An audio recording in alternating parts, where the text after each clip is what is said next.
PBBM First Lady at Ombudsman Remulla kabilang sa mga pinangalanan sa affidavit ng mga dating sundalo.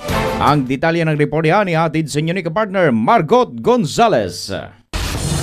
Pinaiimbestigahan ng kampo ng mga nagpakilalang dating sundalo sa tanggapan ng ombudsman ang umanay suitcase delivery scheme laban sa mga opisyal ng gobyerno. Naghain na ang mga ito ng notaryadong affidavit o sinumpaang salaysay sa ombudsman kung saan 16 na dating Marines habang 2 ang dating miyembro ng Philippine Army ang nagbigay ng kanilang patutuo sa mga nasaksihan at pagde-deliver ng mga mali-malitang pera. Sa kanilang na expose ay umabot sa mahigit 800 billion pesos ang kabuang cash deliveries sa mga ito simula noong taong 2022 mula sa umano'y pondo ng gobyerno sa iba't ibang proyekto. 3 hanggang 4 na beses kada linggo umano ang bagsakan sa Forbes Park na umaabot sa hindi bababa sa 20 bagahe kada delivery. Ang pera nagagaling umano sa kanilang amo na si dating Congressman Saldico. Bukod sa maleta, ginagamit din umano ang mga paper bag at expandable envelope sa tulong ng mga aktibong pulis na nagsisilbing escort. Ayon kay Atty. Levito Baligod, hindi lang sa flood control galing ang pondo, kundi maging sa ghost projects ng ibang ehensya. Marami pong ibang pinanggagalingan, Department of Agriculture, Department of Environment, no, yung mga reforestation program, no, yung mga irrigation projects. Dahil ombudsman lang ang may mandato sa mga mataas opisyal, dito ni-refer ang mga permadong affidavit, kung saan linawit ang mga pangalan na dating Speaker Martin Romualdez at Congresswoman Leila de Lima. Paglalahad naman ni Bernard Tube, minsan na siyang isinama ni Saldico na mag-deliver ng 5 malaking maleta sa bahay ni Pangulong Bongbong Marcos Jr. at First Lady Lisa Marcos sa Ilocos Norte. Ni-refer namin sa Office of the Ombudsman para magkaroon lamang ng prima facie proof na merong offense na nakumit at ang mga napangalanan doon ay maaaring guilty sa mga offenses na ito. Ano ang mga offenses na ito? Ito ay mga pupwedeng violations ng Republic Act 3019 o yung Anti-Graft and Corrupt Practices Act.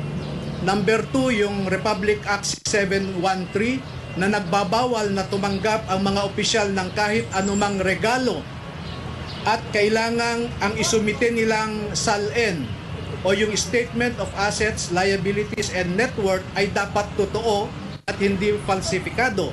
Ang basehan po namin ay tumanggap sila ng milyon-milyon na pera pero hindi po yan naipakita sa kanilang SALN.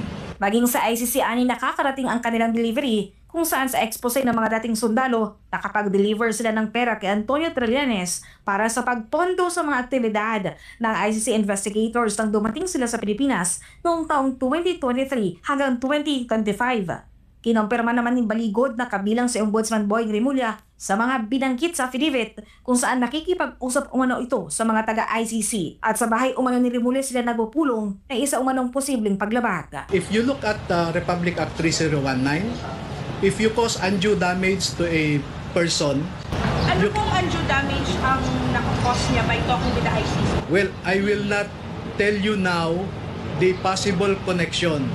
Kasi merong kidnapping silang naso yung pamilya ni Duterte. Di ba? May pending case na kidnapping.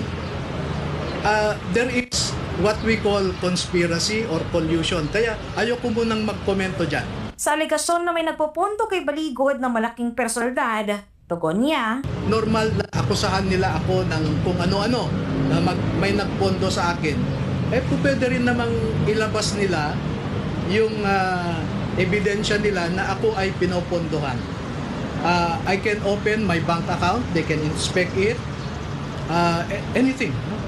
Welcome tayo dyan. Dagdag dyan ni Baligod, Oktubre pa lang ng nakaraang taon, nagsimula na niyang kausapin ang mga ex-marine at nitong Enero lang anya sila nakapagdesisyon na isiwalat ang kanilang nalalaman. Dahil po sa isang insidente na dinamdam nilang lahat, meron silang isang kasamahan na namatay ang kanyang apo sa ospital, 2 years old.